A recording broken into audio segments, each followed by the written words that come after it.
Most people get it wrong. They think kindness is soft. They think it's something you either have or you don't, born in the heart and handed out like charity. But they never stop to ask what kindness does in a room full of ambition, in a system driven by power, when it's not about helping, it's about winning. Fake kindness, when wielded by someone who understands power, is not weakness, it is a weapon, and the most underestimated one at that. Because when you come in loud, cocky, aggressive, you alert everyone in the room to your presence. Their shields go up, they expect the attack and they prepare for it. But when you come in soft, kind, agreeable, asking questions, showing empathy, offering small compliments, you lower the guard, you make people feel seen and safe. Now think about what happens when someone feels safe. They speak more, they relax, they share their plans, their fears, their desires, they open doors. Without realizing, they are handing you every key you need to shape the outcome your way. You call it charm if you want, the world calls it emotional intelligence. But let us be honest, that is just branding. The truth is fake. Kindness is a Trojan horse. It sits at the gates looking harmless while inside you are calculating every move, every angle, every advantage, waiting for the right moment to act. And to be clear, when I say fake kindness, I do not mean being a liar, I mean being a strategist. Kindness used with purpose, not from the heart, but from the brain, designed not to lift others, but to guide them, steer them, influence them, protect yourself while getting what you want. Look at any powerful figure who has lasted longer than expected and you will see it. They are not the loudest or even the toughest, they are the most approachable, the most liked, and yet always one step ahead. Always the person people told secrets to, always the one people felt comfortable giving credit to, without ever realizing they were being played. This is because sympathy is seductive. When people feel you are on their side, they offer less resistance, even when your real intentions are far more calculated, even when you are only pretending to align with their interests. And here lies the beauty of the strategy. Fake kindness works on every level, high or low, in a corporate boardroom or in backroom politics. It works because humans are wired to trust what feels familiar, what feels warm, what strokes the ego, and nods at the right time. You do not need to control people with threats, not at first. You control them with rapport, with gratitude, with validation. All of it offered generously and strategically, so that when the moment comes to shift a narrative, close a deal, restructure loyalty, or eliminate threats, you are already standing in the most powerful position, invisible and unaccountable. That smile, that compliment, that concern for their family or their stress, all of it is camouflage, and if used well, it becomes the most effective armor, because no one shoots at the person who makes them feel good. No one questions the agenda of the person who makes them feel seen. No one stops their own momentum to question whether the kindness coming their way is real. Do I believe in kindness? Yes, when it serves a purpose. Do I show empathy? Yes, when it gets me access. Do I make people feel valued? Yes, when the value they hold can increase mine. And the moment that changes, I adjust and remain in motion, always polite, always respectful, but never uncontrolled. Because the second you let real emotions start directing your performance, you lose leverage, and fake kindness turns from calculated strength into blurry sentiment. And that is where most people fall apart. They begin to believe their own performance, they forget why they started, and suddenly they are giving more than they get. And the game flips on them. So you keep it measured, you keep it focused, you understand that your kindness is not a reflection of your inner morality. It is a tool to bend the world slightly more in your favor, with less resistance and better access. And here is the final truth about it.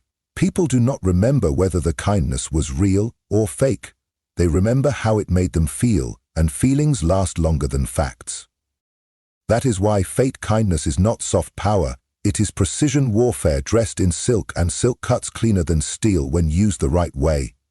Perception is everything in this game. It is not about who you are, it is about who they think you are. And that difference between truth and impression is where real power lives. Because people do not follow logic, they follow feeling. They do not respond to your intention, they respond to your presentation, and once you understand that, you stop trying to force outcomes and start shaping environments. You walk into any room and the energy is already shifting. Alliances are forming, people are scanning each other, figuring out who is a threat, who is useful, who is irrelevant. But here is the trick. You get to decide which one you appear to be, not by force, but by finesse.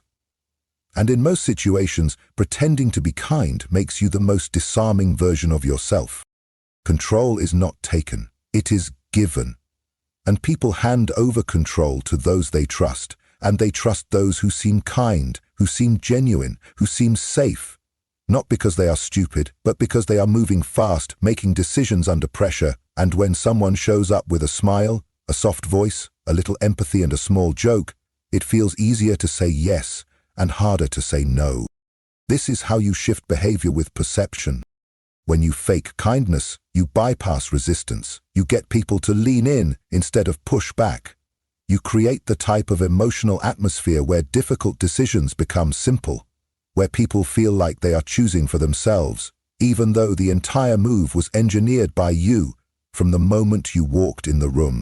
It is not about tricking them, it is about guiding them, because you create an emotional container where logic steps out and comfort steps in, and people always want to stick close to comfort, even if it costs them influence, leverage, or information. You want them to choose you, not because they fear you, but because they feel better when you are near. And for that to happen, you build the perception of being kind, of being fair, of being the one who listens, who understands, who supports. Because that makes people lower their guard, and once the guard is down, behavior becomes fluid and influence becomes easy. And you do all of this without ever making a threat or a demand. That is soft power at its sharpest, when someone finds themselves following your lead, not because you said so, but because the idea felt like their own. You make it feel natural, make it feel mutual. You nod when they talk. You remember a detail from last week. You ask about their pressure points, not out of concern, but because every answer is a lever waiting to be pulled at the right time. And now they see you as someone in sync, someone trustworthy, someone who deserves to be informed. That perception is worth more than money, because once you control the emotional impression, you start to define the boundaries of their behavior, and the stronger that perception, the less they question it, even if the facts start to shift. People do not see you clearly, they see you through how you make them feel. And if you mastered the illusion of kindness, that feeling becomes a powerful glue. It binds trusts, masks intention, and accelerates agreement. Let me make this even clearer. When someone thinks you are kind, they make excuses for your missteps. When someone thinks you are kind, they tell you more than they should defend you. When you are not in the room and include you in decisions that you never asked to be a part of. And all of that happens without you lifting a finger, because you controlled the perception up front. And here is the quiet twist.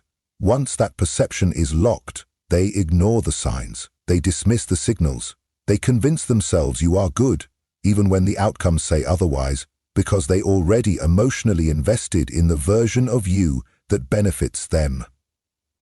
And while they are protecting the image you created, you are using that same image to guide them where you want them to go. You never had to push, you just had to shape the narrative they already wanted to believe. They will not fight you if they think you are on their side, and they will not question your wins if they think they helped build them. Their behavior is not yours to force. It is yours to guide with soft, silent pressure, placed through perception, not force. Remember, you do not have to be kind. You just have to be seen as kind. That alone is enough to turn suspicion into trust, challenge into alignment, and independence into loyalty. Because the one who controls how they are seen controls how others behave, without ever having to ask. Kindness can move people faster than pressure ever will. But when that kindness is detached, when it is cold and calculated, that is when it becomes dangerous. That is when it becomes powerful. You see, most people make the mistake of attaching emotion to connection. They think that just because you show care, you must feel it too, and that is where the door opens wide for manipulation. Because when you remove emotional investment from emotional expression, you gain leverage. Real leverage. The kind that lets you play the entire field without ever becoming a piece on the board. It means you can offer comfort without being affected by their pain. You can show interest without tying your decisions to their feelings. And you can project support while maintaining clarity over your own agenda. People are always influenced by those they feel something for, but the ones who truly move them are the ones who mirror their feelings, reflect their fears, echo their desires, not because they care but because they listen and adapt and do it better than anyone else in the room. Think about that. When someone feels understood, they open up, not just facts but insecurities, motivations, pressure points. You do not need force to get information, you just need to be the person they feel seen by. And the moment they attach to that moment of recognition, the door opens.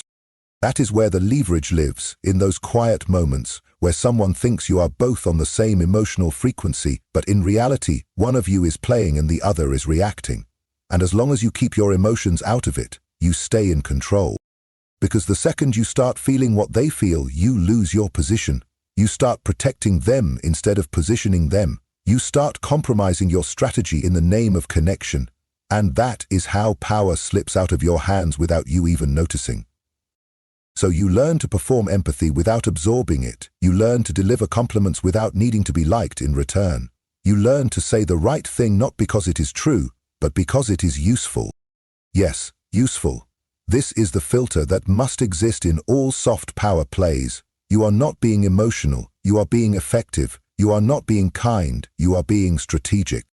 That is the separation that gives you edge. It means you pull emotional strings, knowing full well which outcome you are guiding them to, and at the same time, you are never bound to any of the emotional weight those words carry.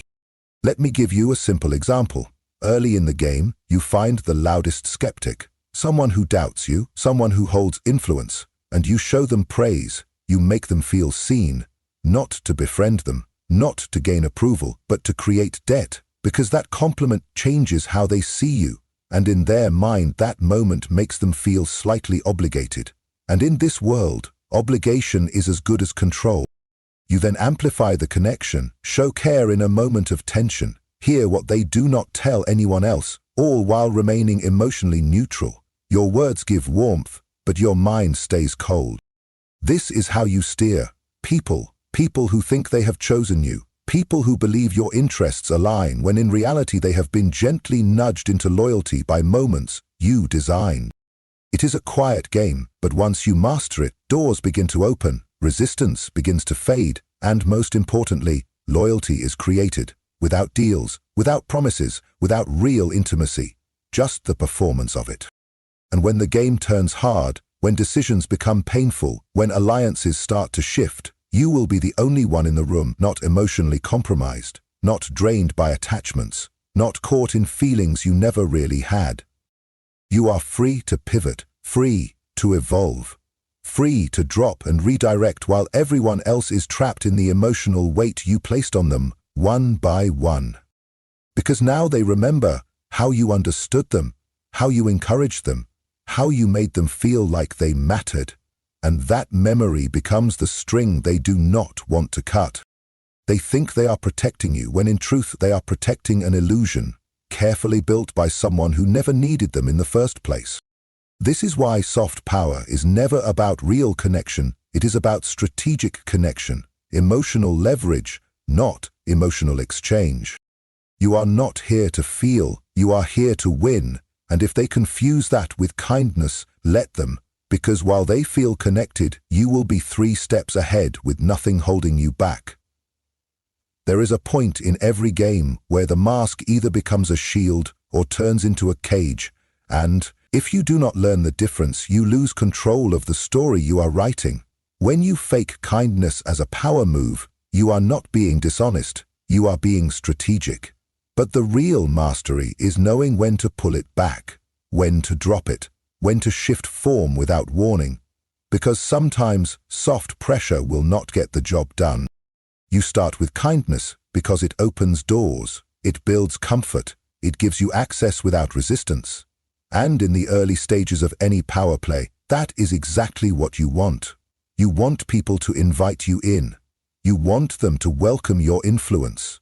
You want them to think you are different, softer, more reasonable, more fair than everyone else, which is exactly how you gain your footing without setting off alarms. But here is what most people never understand. Fake kindness is not a permanent solution. It is a conditional tactic. It works as long as it serves a purpose, but the moment that purpose shifts or collapses, you must pivot. And that pivot must be cold, direct, fast, and unapologetic. Power is fluid, and when soft power reaches its limits, you cannot hesitate or second guess. You cannot cling to the image of being likable or thoughtful. You cannot stay attached to the kindness that got you this far, because the game is constantly moving, and sometimes control requires discomfort. Sometimes respect comes only after fear. The longer you wear the mask, the more people begin to believe it is your face, and that is where it gets dangerous, because when the mask controls you, when it takes over your instincts, you lose the timing, you lose the edge. What was once a strategy becomes a character, and when the real pressure comes, a character cannot survive. Only a strategist can. So you have to learn to peel it off in small, calibrated moments. Moments that remind people you are not soft, you are not unaware. You are simply choosing not to be harsh unless it becomes necessary. And when that necessity arrives, you show a flash of the other side. Not with rage, not with threats, but with clarity, with focus, with a presence that says, "This will go the way I decide, and I have given you every gentle chance before this moment." That is why the soft power mask must never be overused or worn too tight. It must remain flexible. It must remain optional. You wear it like a tailored suit, and you hang it up when the weather changes. And sometimes you need to reapply it after you strike. That is the advanced move. Strike, then soothe, show force, then show calm. Reframe the pressure as misunderstanding. Repair the damage with a touch of kindness, not because they deserve it or because you mean it, but because it resets the emotional landscape and lets you continue guiding the outcome without suspicion. But none of this works if you forget one truth. Fake kindness is not who you are. It is not your identity, and the moment you confuse it for the real thing, you hesitate when clarity is needed. You seek approval when detachment is required, and you begin protecting relationships instead of results. This is not about being cruel. This is about being adaptable. Kindness is a tool, not a rule, and the most dangerous player in the room is the one who uses it sparingly, not desperately. Someone who can switch tones like pulling a lever. Someone who can be the calm voice in chaos and also the storm that ends the discussion. Those who rely on emotion to lead them in high stakes will always flinch at the wrong time. Those who rely on image will fall apart the first time they are truly tested, but the one who treats all of it as pieces on the board never forgets where the power actually lives, and that is in the ability to adjust without warning, without guilt, without hesitation. Because kindness gives you entry, but it does not guarantee safety, and it definitely does not earn loyalty, unless it is combined with precision, confidence, and pressure applied at the exact right moment. So take off the mask when needed, show them that what they assumed was your limit was only your opening strategy, and then, if you want, if it still fits, put the mask back on and keep moving, like nothing ever happened. Because when they cannot predict when the smile becomes the sword, they stop trying to read you and start trying to please you. And that is when soft power becomes absolute power.